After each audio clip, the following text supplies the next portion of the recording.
Hello friends, आणि आज आपण आपल्या 6व्या लेक्चरमध्ये 6 लेक्चरमध्ये मेन्स्ट्रुअल सायकल ही कम्प्लीट स्टडी करणार आहोत. ठीक आहे ना. लास्ट लेक्चरमध्ये आपण बघितलंय की फर्टिलायझेशन कसं झालंय, त्याच्यानंतर implantation in uterus, how does it take place. Later on we saw how development took place and birth and which hormones were involved in all those processes. Now we will see in detail menstrual cycle. आता तुमच्या टेक्स्टबुकमध्ये याला थोडंसं शॉर्टमध्ये त्यांनी देण्याचा प्रयत्न केलाय, थोडीशा डिटेलमध्ये जाण्याचा आपण आता प्रयत्न करू. ठीक आहे. So let's get started with your menstrual cycle. ठीक आहे. What is menstrual cycle? बऱ्याच वेळा आता या गोष्टींचा उल्लेख झालाय, तरी सुद्धा आपण मेन्स्ट्रुअल सायकल ही काय असेल त्याला बघण्याचा प्रयत्न करू. Simply these are the changes which are repeatedly taking place in uterus and your ovaries. Ovary हा पार्ट तुम्हाला समजला की ज्याच्यापासून आता एक बाहेर पडणार, आणि युटेरसचा innermost layer last lecture मध्ये मी मेन्शन केला होता, राईट. तर तो एंडोमेट्रियम ऑफ युटेरस आणि ओव्हरी याच्यामध्ये जे सायक्लिकल चेंज होतात. सायकल कशाला म्हणतो आपण? सपोज या पॉइंट पासून एखादी गोष्ट सुरू झाली आहे, फर्स्ट डेला सुरू झाली आहे आणि एक 30 दिवस कंप्लीट झाले, उदाहरण म्हणून सांगतोय, आणि तीच प्रोसेस परत एक तारखेला परत सुरू झाली, म्हणजे याची एक सायकल कंप्लीट झाली आहे. तर असे जे सायक्लिक चेंजेस होत आहेत, कशामध्ये होत आहेत? ते सायक्लिक चेंजेस होणार तुमच्या युटेरस आणि ओव्हरी या दोघांमध्ये, जे दर महिन्याला every month the changes taking place in uterus and ovary, म्हणजे endometrium of uterus and ovary यांच्यामध्ये जे चेंजेस येतील त्या चेंजेसला आपण म्हणणार मेन्स्ट्रुअल सायकल. ठीक आहे. ही मेन्स्ट्रुअल सायकल केव्हा रिपीट होणार? एक 28 ते 29 दिवसांचा 28 to 29 days is a period of menstrual cycle. कधी कधी 30 असेल. आणि सी, प्रत्येक woman wise it will vary. जसं की आपण बोलतो मेन्स्ट्रुएशन फेज, याचा पहिला फेज असेल हा 3 to 5 days असतो. कुणामध्ये मे बी रेअर केसमध्ये हा 6 दिवस होईल, कुणामध्ये 4 दिवसच असेल, कुणामध्ये 3 दिवस असेल. फक्त एक समजण्यासाठी म्हणून आपण एक त्याला ब्रीफ करतो, म्हणजे एक पिरियड आपण डिसाईड करतो 28 ते 30 दिवसांचा, की ज्याच्यामध्ये ओव्हरी आणि एंडोमेट्रियम ऑफ युटेरस याच्यामध्ये कंटिन्युअसली चेंजेस टेकिंग प्लेस, आणि त्याला आपण मेन्स्ट्रुअल सायकल म्हणणार. ठीक आहे. आपण बुकच्या डेफिनेशन नुसार सुद्धा जाऊ, so that it will be easy to understand the definition of menstrual cycle. See, female reproductive system undergo some changes at puberty and those changes repeat at the interval of 28 to 30 days. These repetitive changes are called as menstrual cycle. ठीक आहे. काय सांगितलं? Female reproductive system मध्ये काहीतरी बदल येणार. केव्हा येणार? At the time of menarche. Well, इथे लिहितो मी, व्हॉट इज मेनार्च. झालंय आपलं, तरी सुद्धा आता हा इव्हेंट असल्यामुळे मेन्स्ट्रुअल सायकल समजून घेण्यासाठी म्हणून मेनार्च म्हणजे आपण बघू. तर it is onset of puberty. onset of puberty is called as menarche. की या पिरियड मध्ये there will be starting of menstrual cycle. Onset of puberty, that is simply onset of menstrual cycle. Onset of menstrual cycle. Onset म्हणजे सुरू होणे. Onset कशाला म्हणतो आपण? Starting. सुरू होण्याच्या प्रोसेसला तुम्ही ऑनसेट म्हणता. ज्यावेळी मेन्स्ट्रुअल सायकल स्टार्ट होणार तो पिरियड म्हणजे तुमचा मेनार्च. ठीक आहे. केव्हा सुरू होतोय मेनार्च हा पिरियड? केव्हा सुरू होणार? प्युबर्टीला. या प्युबर्टीच्या पिरियड मध्ये फिमेल रिप्रोडक्टिव्ह ऑर्गन्स मध्ये काहीतरी बदल येतील, आणि ते प्रत्येक 28-30 दिवसाला रिपीट होत राहतील. And those repeating changes in the female reproductive system is called as menstrual cycle. समजली डेफिनेशन? वेल, आता आपण पुढे जाऊ. Menstrual cycle is a natural process. Obviously it is natural process. हे प्रत्येक वुमनशी होणार. रेअर केसेस मध्ये काय ॲबनॉर्मॅलिटीज असतील, काही डिसीज कंडिशन असेल किंवा जेनेटिक प्रॉब्लेम असतील, त्या केसेसमध्ये मेन्स्ट्रुअल सायकल असणार नाही. Otherwise it is a natural process. ठीक आहे. It is controlled by 4 hormones. 4 hormones याला कंट्रोल करतात. लास्ट लेक्चर मध्ये सुद्धा आपण त्या हॉर्मोन्सचा उल्लेख केलेला होता. Those hormones are FSH. Long form दिलाय का? यस. फॉलिकल स्टिम्युलेटिंग हॉर्मोन म्हणजे FSH, दुसरा luteinizing hormone LH, third is estrogen and fourth is your progesterone. These 4 hormones will regulate menstrual cycle in female. ठीक आहे. Since the beginning of menarche, since the beginning of puberty up to menopause, 45 ते 50 वर्षाच्या period मध्ये आपण सांगितलंय last lecture मध्ये की त्याला आपण मेनोपॉज म्हणतो, जेव्हा देर इज अ सिझेशन और सीझिंग ऑफ मेन्स्ट्रुअल सायकल त्यावेळेस स्टॉप होणार. त्यावेळी प्रोजेस्टेरॉन इस्ट्रोजन हार्मोनचं सिक्रेशन कम्प्लिटली स्टॉप होणार किंवा कमी होणार. म्हणजेच इन शॉर्ट काय झालं की मेन्स्ट्रुअल सायकलला कंट्रोल करणारे जे हॉर्मोन्स असतील ते 4 हॉर्मोन्स असतील. कुठले? परत एक वेळा FSH, LH, estrogen and progesterone. These 4 hormones are responsible for controlling or regulation of this menstrual cycle. Clear? Next is one of the काय होतं menstrual cycle मध्ये? One of the several follicles in the ovary start to develop along with the oocyte present in it under the influence of follicle stimulating hormone म्हणजे FSH च्या influence मध्ये. काय होईल? See here. Suppose this is your ओरी. ओरीचा आपण काय घेतलाय? TS of ओरी. टीएस समजतोय तुम्हाला? Transverse section. ओरीला जर तुम्ही कट केलं तर तुम्हाला आतला पार्ट असा दिसेल. तर या पार्टला तुम्ही म्हणता कॉर्टेक्स आणि या पार्टला म्हणतो आपण medulla. This part is called as medulla. याची आवश्यकता नाहीये तरी सुद्धा समजण्याला अजून सोपं होईल. स्टेटमेंट काय होतं आपलं? One of the follicles. परत बघून घेऊ आपण. See here. One of the several follicles in the ovary start to develop along with the oocyte present in it under the influence of follicle stimulating hormone. याचं meaning काय झालं ते आपण बघतो. सपोज असं समजून घ्या की हे भरपूर सारे काय तुमचे फॉलिकल्स प्रेझेंट असतील. These are different follicles. या फॉलिकल्सचीच डेव्हलपमेंट आता तुमच्या सेकंडरी oocyte मध्ये होणार किंवा oocyte समजून घ्या एग मध्ये होणार. तर काय होईल? जसं हे मेन्स्ट्रुअल सायकलचा पिरियड स्टार्ट होणार. मेन्स्ट्रुअल सायकलचा पिरियड आपण सांगितला, menstrual cycle it is 28 to 30 days. ठीक आहे ना? तर त्या स्टेटमेंटचा मिनिंग आपण लक्षात घेऊ. भरपूर सारे फॉलिकल असतील. मग मेन्स्ट्रुअल सायकल सुरू झाल्यानंतर त्या मेन्स्ट्रुअल सायकलच्या पिरियडमध्ये या फॉलिकलमध्ये चेंजेस येतील. तर याच्यामध्ये चेंजेस काय येणार? एक सुरुवातीला असं स्ट्रक्चर तयार होईल. फक्त तुम्ही लक्षात घ्या, याचे नाव मी इथे सांगणार नाही, तुम्हाला अजिबात गरज नाही. You would get confused, right? हे एक स्ट्रक्चर तयार झालंय. तर अलॉंग विथ प्रायमरी oocyte म्हटले ते, तर याला म्हणा तुम्ही oocyte. आता प्रायमरी oocyte काय, सेकंडरी oocyte काय, टर्शियरी oocyte काय, सॉरी फॉलिकल्स काय, याच्यावर आपल्याला गरज नाही. फक्त लक्षात ठेवा this is your oocyte. Colour change करतो लागल्यास मी त्याचा. See this is a oocyte आणि त्याच्या भोवती तयार होणाऱ्या सेल्स असतील. ठीक. आता नंतर काय होणार? यांच्यामध्ये मेन्स्ट्रुअल फेज मध्ये किंवा मेन्स्ट्रुअल फेज म्हटल्यापेक्षा मेन्स्ट्रुअल सायकल, कारण 4 फेज मध्ये आपण त्याला डिव्हाइड करणार. तर हे डेव्हलपमेंट यांच्यामध्ये अशी कंटिन्युअस सुरू असणार. परत तोच कलर काढला मी. ठीक आहे. याच्या अवतीभोवती अशा भरपूर साऱ्या सेल्स येतील. परत ते डेव्हलप होणार आणि एक स्टेज अशी येईल की त्यावेळी एक तुम्हाला असं स्ट्रक्चर दिसेल. असं एक स्ट्रक्चर, त्या स्ट्रक्चरला तुम्ही म्हणणार आता ग्रॅफियन फॉलिकल. ग्रॅफियन फॉलिकल. जेव्हा मेन्स्ट्रुअल सायकल बरोबर मधोमध येणार 14व्या दिवशी मेन्स्ट्रुअल सायकलच्या, तेव्हा हे ब्रेक होईल आणि याच्यामधून एग आता रिलीज होणार. एग विल बी रिलीज्ड आणि त्या एग रिलीज होण्याच्या प्रोसेसला तुम्ही काय म्हणता? ओव्हुलेशन म्हणता. आता ओव्हुलेशन हे कोणत्या हार्मोनमुळे होणार ते मी आता लिहून घेतो, परत आपल्याला बघायला सोपं होईल.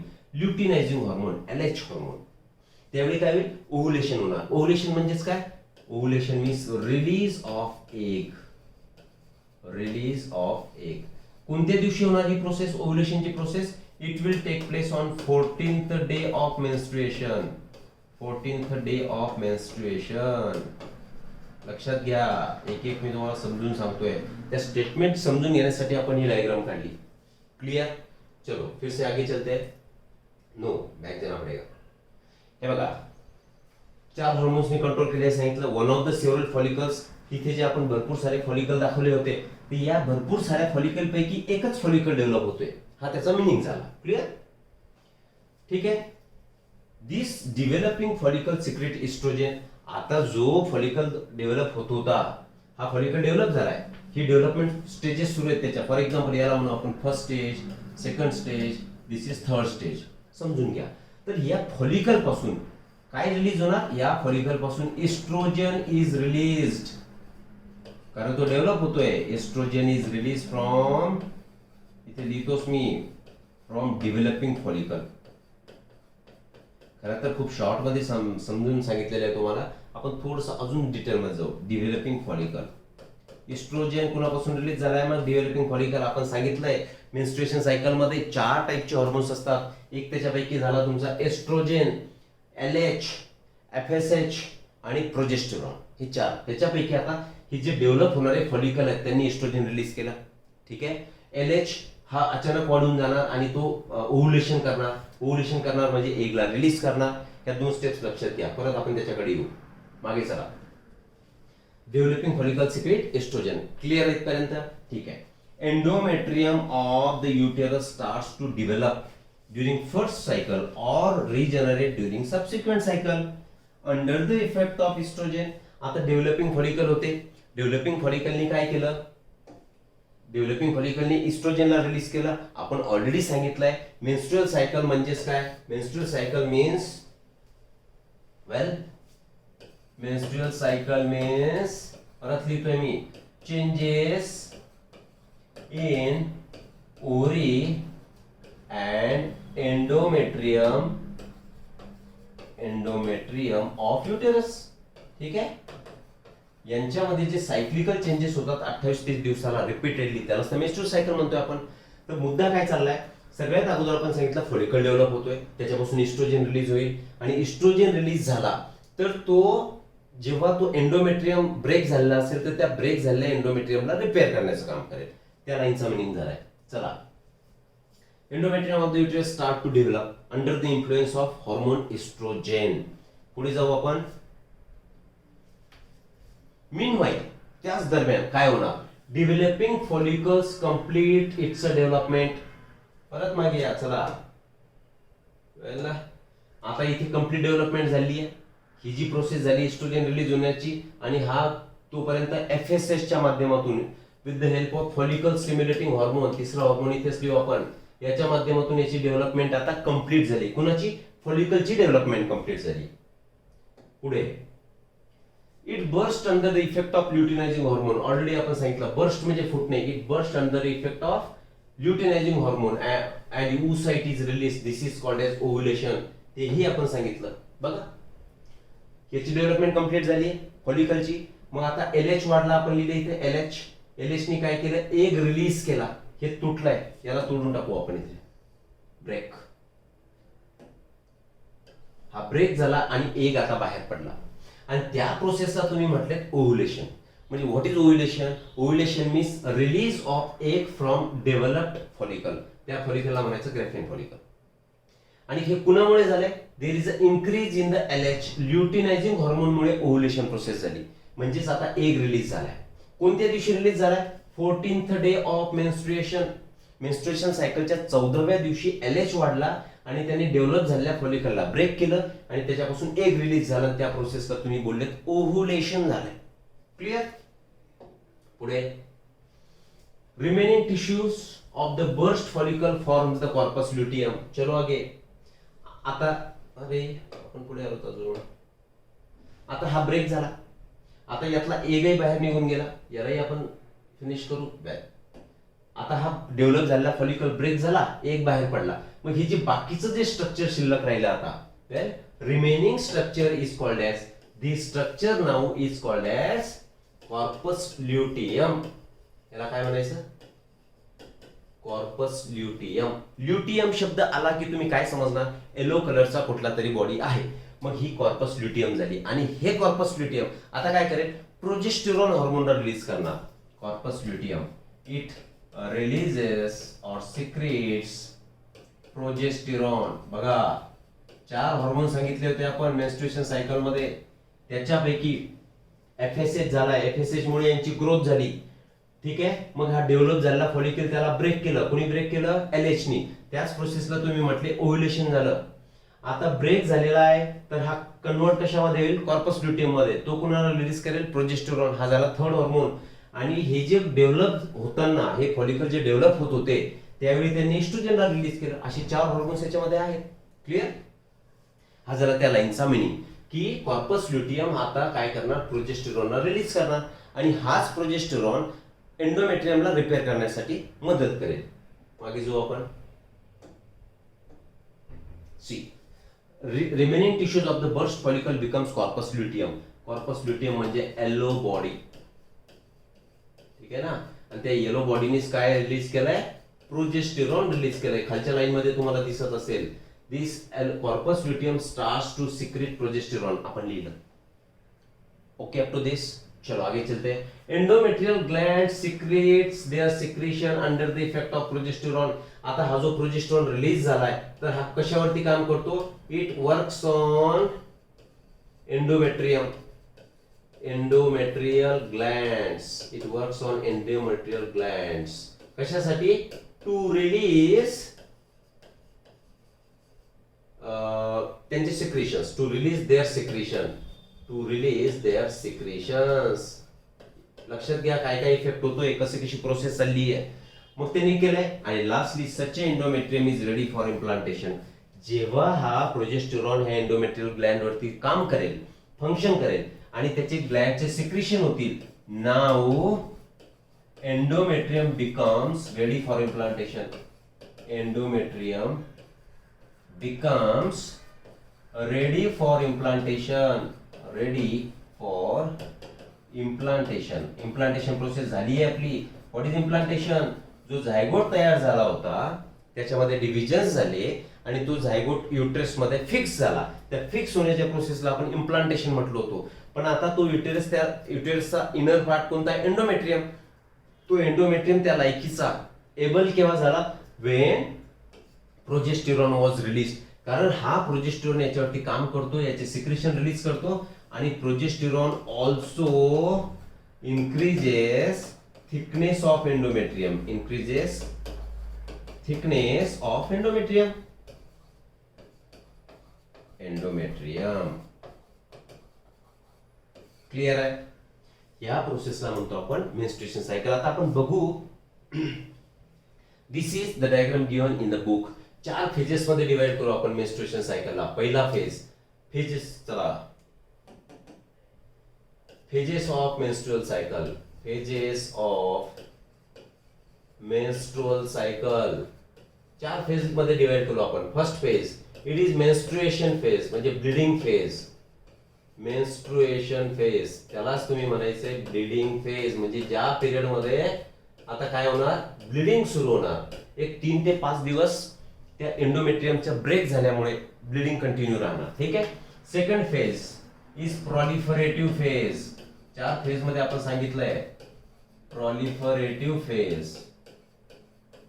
Third phase, it is luteal phase किंवा सिक्रेटरी फेज म्हणू आपण. वेल, सब फेज असतो हा ovulation, third phase. And fourth phase is luteal phase और सिक्रेटरी फेज. अशा 4 फेज मध्ये आपण मेन्स्ट्रुएशन सायकलला डिवाइड करणार. और सिक्रेटरी फेज. क्लिअर. या 4 फेज मध्ये हे होणार. आता हे काय काय सांगितलं आपण. ही जी दिसतंय तुम्हाला खाली, तर मी कलर ब्लॅक घेतो याला. ही जी खाली कंप्लीट दिसतंय तुम्हाला हे स्ट्रक्चर, तर हे कशाचं आहे, युटेरस. युटेरसचा कुठला पार्ट, एंडोमेट्रियम. युटेरस, वेल इथे लिहितो मी एंडोमेट्रियम. ठीक आहे. तर काय होणार, पहिला फेज, त्यातला मेन्स्ट्रुएशन फेज हा असतो 5 दिवसापर्यंत किंवा 4 ते 5 दिवस. तर इथे लिहू आपण, दिलाय का, हा पिरियड ऑफ मेन्स्ट्रुएशन. यांनी 4 ते 5 दिवस दाखवलाय. ठीक आहे. This period is menstruation period. Menstruation होणे म्हणजे काय, इथे आता ब्लीडिंग झालंय. हे ब्लीडिंग दिसतंय तुम्हाला, ब्लीडिंग सुरू आहे. म्हणजे यातल्या आता एंडोमेट्रियमची थिकनेस पण कमी होणार. सपोज अगोदर एंडोमेट्रियम इतका जाड होता, तर आता हा काय होणार, एकदम थिन होऊन जाणार, इतकाच होईल. म्हणजे हे वरचं स्ट्रक्चर गेलं, हे स्ट्रक्चर तर गेलं, बरोबर. म्हणजे याची आता थिकनेस कमी झाली, म्हणून यांनी काय स्टार्ट केलं, ब्लीडिंग स्टार्ट केलंय. Decrease in thickness, decrease in thickness of endometrium. आणि एंडोमेट्रियम परत परत मी सांगतोय, this is the inner layer of uterus. म्हणून तिथे ब्लीडिंग सुरू झालं. किती दिवस चालला ब्लीडिंग, 3 to 5 days. क्लिअर. पहिला फेज. काय झालं होतं या फेज मध्ये, प्रोजेस्टेरॉन कमी होऊन गेला होता. आता हे थोडंसं डिटेल होऊन जाईल बघा, त्याच्यामुळे मी जितकं टेक्स्ट बुक मध्ये आहे तेच चांगल्या पद्धतीने आपण समजून घेऊ. आता इथे ब्लीडिंग झालं 3 ते 5 दिवस झालं. ठीक. हे झालं तुमचं युटेरस. आपण काय सांगितलं, युटेरस आणि ओव्हरी यांच्यामध्ये चेंजेस होतात. हे जे चेंजेस होतात दिसत आहेत तुम्हाला, वेल हे इथे लिहिलंय, changes in the ovary during menstruation. हे चेंजेस आहेत. तिकडे मी अगोदरच्या डायग्राममध्ये तुम्हाला डेव्हलपमेंट काढून दाखवली होती. अगोदर हे फॉलिकल्स होते, मग ते फॉलिकल डेव्हलप होणं सुरू झालंय, मग परत डेव्हलपमेंट वाढली आहे, इथे अजून डेव्हलप झालाय आणि फायनली इथे तो बर्स्ट झाला, डेव्हलप झालेला फुटला. आता जेव्हा डेव्हलप होत होता त्यावेळी यांनी कोणाला रिलीज केलं बघा, इस्ट्रोजन. आपण ऑलरेडी समजून घेतलं. म्हणजेच हा फॉलिकलची डेव्हलपमेंट जी चाललेली होती ती कुणाच्या इन्फ्लुएन्स मध्ये, कुणामुळे चालली होती, FSH मुळे, फॉलिकल स्टिम्युलेटिंग हार्मोन. आता यांची डेव्हलपमेंट होत चालली आणि डेव्हलपमेंट होता होता यांनी इस्ट्रोजन रिलीज केला. हाच इस्ट्रोजन आता याच्यावरती काम करणार. बघा अगोदर तर नव्हता, पण 5व्या दिवसापासून जो काय दिलंय यांनी नाव दिलंय, आपण सेकंड फेजला नाव दिले, याला मी नाव देतोय प्रॉलिफरेटिव्ह फेज, किंवा त्यालाच म्हणतात पिरियड ऑफ रिजनरेशन. मी नाव लिहितोय त्याला ऑल्टरनेट नेम, प्रॉलिफरेटिव्ह फेज. प्रॉलिफरेशन म्हणजे वाढ होणे. आता बघा इकडे थिकनेस कमी झाली होती, आता ह्या डेव्हलपिंग तुमच्या फॉलिकलने इस्ट्रोजन रिलीज केला. इस्ट्रोजन आता याच्यावरती काम करेल आणि आता याची थिकनेस वाढत चालली. बघा हे वरती असं काय दाखवलं आपण, कारण थिकनेस वाढत चालली आहे, ही थिकनेस. क्लिअर?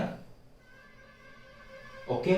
म्हणजेच आता इस्ट्रोजन याची थिकनेस वाढवेल, याच्यामधल्या ग्लँड्स रिपेअर होणं सुरू होणार, याच्यामधल्या टिश्यू रिपेअर होणं सुरू होणार. हा पिरियड चालला, पिरियड ऑफ रिजनरेशन तुमचा 5 दिवसापासून 23 दिवसापर्यंत. हा पिरियड, दिस वन, 5 ते 13 दिवस प्रॉलिफरेटिव्ह फेज म्हणा किंवा पिरियड ऑफ रिजनरेशन म्हणा. याच्यामध्ये काय बदल झाला तर एंडोमेट्रियमची थिकनेस वाढली आहे. इकडे लगेच कमी झाली म्हणून ब्लिडिंग झालं होतं, आता इथे थिकनेस वाढली आहे. यावेळी काय होणार, अचानक there will be increase in the quantity of LH. Estrogen तर वाढतच चाललाय, बरोबर, प्रोजेस्टेरॉन सुद्धा वाढत चाललाय, आणि LH जो आहे, LH इथे लिहितोय मी, LH म्हणजे ल्युटिनायझिंग हॉर्मोन. ल्युटिनायझिंग हॉर्मोन हा LH अचानक वाढला, एरो अचानक वाढला हा, आणि वाढल्यामुळे हा जो फॉलिकल होता मॅच्युअर झालेला, डेव्हलप झालेला, तो फुटला. आणि हा जो रिलीज झालाय तर याला म्हणा तुम्ही एग इज रिलीज्ड. आणि एग रिलीज होण्याच्या प्रोसेसलाच तुम्ही इथे म्हटले ओव्हुलेशन, आणि ओव्हुलेशनचा एरो बघा कुठे दाखवलाय, 14व्या दिवशी, 14th day. Egg is released on 14th day. कुणाच्या इन्फ्लुएन्स मध्ये, कुणामुळे, ल्युटिनायझिंग हॉर्मोनमुळे. तर हा झाला तुमचा ओव्हुलेशन पिरियड 14व्या दिवशी. आता काय होईल, लास्ट पिरियड जो असतो त्या लास्ट पिरियडला आपण म्हटलो ल्युटियल फेज, पिरियड ऑफ सिक्रिशन, म्हणून पिरियड ऑफ सिक्रिशन आहे म्हणून त्याला आपण म्हटलो सिक्रिटरी फेज. तर इथे लिहून टाकतो मी सिक्रिटरी फेज. सिक्रिटरी फेज समजतंय? आता याच्यामध्ये सिक्रेट होणार, काय सिक्रेट होणार, आता आपण सांगितलं की हा ग्राफियन फॉलिकल होता, मॅच्युअर झालेला फॉलिकल, हा ब्रेक झाला. ब्रेक झाल्यानंतर त्याच्यापासून ही बॉडी तयार झाली, आणि या बॉडीला तुम्ही काय म्हटले बघा, कॉर्पस ल्युटियम. कॉर्पस म्हणजे बॉडी, इथे लिहितो मी, कॉर्पस म्हणजे बॉडी, आणि ल्युटियम म्हणजे येलो, म्हणजे येलो कलरची बॉडी आता तयार झाली, त्याला कॉर्पस ल्युटियम म्हटले. आणि त्या कॉर्पस ल्युटियमने आता बघा इथे आपण एरो दाखवली, इथे कुणाला रिलीज केला, प्रोजेस्टेरॉन आणि इस्ट्रोजनला, पर्टिक्युलरली प्रोजेस्टेरॉनला रिलीज केलं. आता प्रोजेस्टेरॉन जर वाढला तर एंडोमेट्रियमची थिकनेस परत वाढणार. मग या फेज मध्ये इथे बघा, त्या सिक्रेटरी फेज मध्ये याची थिकनेस अजून वाढत गेली. कळालं? ही थिकनेस का वाढली, कारण तो रिपेअर होतोय म्हणजे कुणामुळे, प्रोजेस्टेरॉनमुळे. प्रोजेस्टेरॉन कुणामुळे रिलीज झालाय, कॉर्पस ल्युटियम. कॉर्पस ल्युटियम कुणापासून तयार झालाय, ब्रेक झालेल्या फॉलिकल पासून, डेव्हलप झालेला आणि ब्रेक झालेल्या फॉलिकल पासून. ठीक आहे. आता 24 तासापर्यंत जर फर्टिलायझेशन झालं नाही, कारण आता इथे एग रिलीज झालाय बघा, हा egg, this is an egg.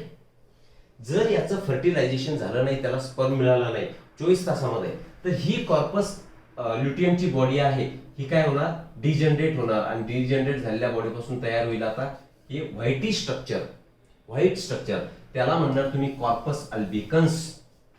आता कॉर्पस अल्बिकन तयार होईल म्हणजे कॉर्पस ल्युटियम आता फिनिश. हे फिनिश झालं म्हणजे कोण कमी होणार, प्रोजेस्टेरॉनची क्वांटिटी कमी होणार. प्रोजेस्टेरॉनची क्वांटिटी कमी झाली म्हणजे परत तो एंडोमेट्रियम ब्रेक होणार.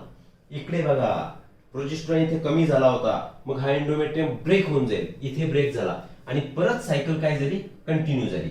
मग याच्यापासून परत तुमचे इथे पहिला दिवस दाखवलाय, सी इथे पहिला दिवस होता, सायकल सुरू झाली होती. आता इथे एंडोमेट्रियम परत ब्रेक झाला. का ब्रेक झाला, प्रोजेस्टेरॉनची क्वांटिटी कमी झाली. ती कमी का झाली, कारण कॉर्पस ल्युटियम ब्रेक होऊन गेला आणि त्याच्यापासून कॉर्पस अल्बिकन तयार झाला, आणि मेन्स्ट्रुएशन सायकल कंटिन्यू, परत मेन्स्ट्रुएशन सायकल स्टार्ट झाली. This is how menstrual cycle operates in human females, right. पुढे बघू आपण. बघा, आत्ताच आपण सांगितलं जर 24 तासामध्ये रिलीज 14व्या दिवशी जो एग रिलीज झाला होता तो जर 24 तासामध्ये फर्टिलाइज झाला नाही, सी हियर, इफ oocyte म्हणजेच egg, if egg is not fertilized within 24 hours, corpus luteum becomes inactive and transformed into corpus albicans. corpus albicans म्हणजे कशी बॉडी आली आता, व्हाईट बॉडी. ठीक आहे. आता हे झाल्यामुळे काय होणार, ऑलरेडी सांगितलंय मी तुम्हाला डायग्राम मध्ये. आता इथे बघू आपण, due to this secretion of estrogen and progesterone stop completely. आता इस्ट्रोजन प्रोजेस्टेरॉन हे कम्प्लिटली स्टॉप झाले. सी हियर, इथे दाखवलंय आपण, ही इस्ट्रोजन प्रोजेस्टेरॉन होते, यांचं आता सिक्रेशन कम्प्लीट स्टॉप होणार. ठीक, ते स्टॉप झालंय. ओके, मी मागे आलो, ते स्टॉप झालंय. त्याच्यामुळे काय होणार, एंडोमेट्रियम स्टार्ट टू डिजनरेट. कारण हे दोन हॉर्मोन आता यांचं सिक्रेशन कमी झालं तर एंडोमेट्रियम डिजनरेट झाला, म्हणजे ब्रेक झाला. Tissues of degenerating endometrium and unfertilised ovum are discarded through vagina. मग आता हे दोन हॉर्मोन कमी पडले, हे डिजनरेट झाले, म्हणजेच आता काय सुरू झालं, मेन्स्ट्रुएशन स्टार्ट्स, म्हणजे bleeding starts. Menstruation or bleeding starts. ठीक आहे ना. आणि ते ब्लीडिंग कशामधून येणार, वजाइनामधून बाहेर पडणार. Clear. Okay, this is accompanied with continuous bleeding. वजाइनामधून आता हे ब्रेक झालेला आहे, म्हणजे कंटिन्यू ब्लीडिंग होत राहणार, आणि bleeding continues approximately for 5 days बघितलं आपण. And this is called as menstruation. आणि या फेजला तुम्ही मेन्स्ट्रुएशन म्हणायचं आहे. क्लिअर आहे. Okay. Unless the oocyte is fertilized and embryo is implanted, unless the oocyte is fertilized and embryo is implanted, this process is repeated many times. Meaning काय झालं, आपण सांगितलं युटरस असेल, वाक्यच घ्या, फर्टिलाइज. आता इथे काय होणार होतं, इथे फर्टिलायझेशन होणार होतं. फर्टिलायझेशन झाल्यानंतर तो खाली येतो आणि इथे येऊन फिक्स होणार. या फिक्स होण्याच्या प्रोसेसला आपण काय म्हटलं होतं, आठवतंय तुम्हाला, इम्प्लांटेशन. आणि इथे काय झालं, एकचं इथे झालं होतं फर्टिलायझेशन, लक्षात घ्या. ठीक आहे. जोपर्यंत फर्टिलायझेशन आणि इम्प्लांटेशन होत नाही तोपर्यंत ही सायकल कंटिन्यूअस राहणार. ठीक आहे. का, कारण ते एंडोमेट्रियमची थिकनेस कमी होणार, परत ब्लीडिंग होणार, आणि ब्लीडिंग सुरू झालं म्हणजे मेन्स्ट्रुएशन सायकल सुरू झाली. ठीक आहे. हा झाला या लाईनचा meaning. Second, if the embryo is implanted, repetition of this cycle is temporary stopped. आता हा एम्ब्रायो इम्प्लांट झालेला काय असेल, हा एम्ब्रायो हा जर याच्यात इम्प्लांट झाला, फिक्स झाला, तर काय होईल, टेम्पररी स्टॉप होऊन जाणार. टेम्पररी म्हणजे काय, जोपर्यंत तो जेस्टेशन पिरियड असेल, म्हणजे गर्भधारणेचा पिरियड असेल 9 महिने, टेम्पररी स्टॉप होणार टिल द पार्टुरेशन. डिलिव्हरी होईपर्यंत आता मेन्स्ट्रुएशन स्टॉप राहणार. किंवा जर इम्प्लांटेशन झालं आणि एम्ब्रायो फॉर्मेशन झालं तर thereafter period of the breast feeding. आता पूर्ण 9 महिने हे मेन्स्ट्रुएशन स्टॉप राहणार कारण इम्प्लांटेशन झालंय. क्लिअर आहे ना. आणि त्याच्यानंतर ब्रेस्ट फिडिंग, बाळाचा जन्म झाला तर जवळपास 6 महिन्यापर्यंत, जोपर्यंत आईचं दूध असणार, there is a breast feeding by mother to that baby, तोपर्यंत मेन्स्ट्रुएशन सायकल ही स्टॉप राहणार. ठीक. Menstrual cycle is natural process. Okay. Woman experiences severe pain. आता या मेन्स्ट्रुअल सायकल मध्ये ब्लिडिंग होणार आणि इथे कॉन्ट्रॅक्शन्स वाढणार युटरस मध्ये, त्याच्यामुळे त्या लेडीला, त्या वुमनला काय होणार, सिव्हिअर पेन होणार, ॲब्डॉमिनल पेन होणार. ठीक आहे, त्रास होणार. Severe weakness is felt due to heavy bleeding. कधी कधी भरपूर सारं ब्लड त्याच्यामधून लॉस होणार. तर ब्लड लॉस झाला म्हणजे विकनेस सुद्धा त्यांना येणार. ठीक आहे.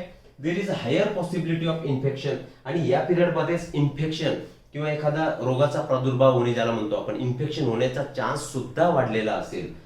Due to all such reasons there is a need to take rest and personal hygiene. मग मेन्स्ट्रुअल सायकलच्या वेळी त्या फिमेलनी काय करणं गरजेचं आहे, रेस्ट घ्यावी, आराम करावा, आणि पर्सनल हायजीन म्हणजे स्वच्छता बाळगावी, so that there would be no infection. Clear. अशा प्रकारे आपण मेन्स्ट्रुअल सायकल कंप्लीट केलेली आहे. तो होप ही तुम्हाला पूर्णपणे इन डिटेल समजलेली असावी. परत एक वेळा, 4 हॉर्मोन्स, कुठले 4 हॉर्मोन्स आहेत, FSH हे काय करतात, फॉलिकलची डेव्हलपमेंट करतात. FSH is responsible for development, follicle development. ठीक आहे. LH काय करतो, LH is responsible for ovulation, आणि ओव्युलेशन म्हणजेच काय, रिलीज ऑफ एग. ठीक. थर्ड हॉर्मोन तुमचा progesterone, and fourth is your oestrogen.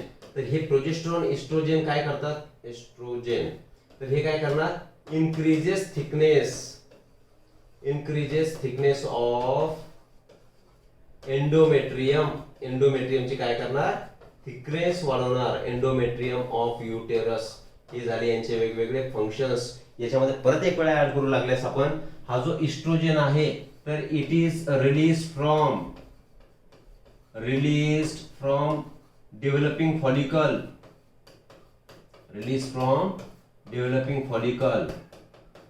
Progesterone it releases